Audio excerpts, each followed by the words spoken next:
hello hello आइ आइ mummy बिस्तारै काट न हेर्नु न मेरो चाहिँ अब नङ बाबु तिम्रो नङ धेरै फुल्यो रे म काटिदिन्छु भनेर काटिदिनु लागेको छ सानाले अब के काट्ने हो नङ काट्ने हो कि औला काट्ने हो त्यो त थाहा भएन काट्न चाहिँ सुरु गरिरहेको छ बाबु कसरी काटेको बाबुको नङ कसरी ए ए ल राम्रोसँग हेलो भन न हेलो गाइस ल हेर्नुहोस् हेलो गाइज भन्दै मेरो बाबुले पनि अनि ल बाबुको राम्रोसँग नङ काटिदिनुहोस् न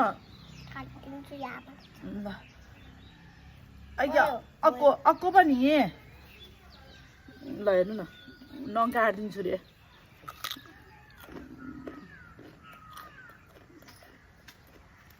आइयो भयो न यहाँ के बोल्ने अब तिमीले केही भन न हजुरहरूलाई पनि नङ काट्नु छ भने मलाई सम्झिनु होला भन्नुहोस् न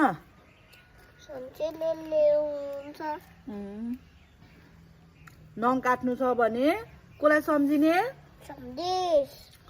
अयो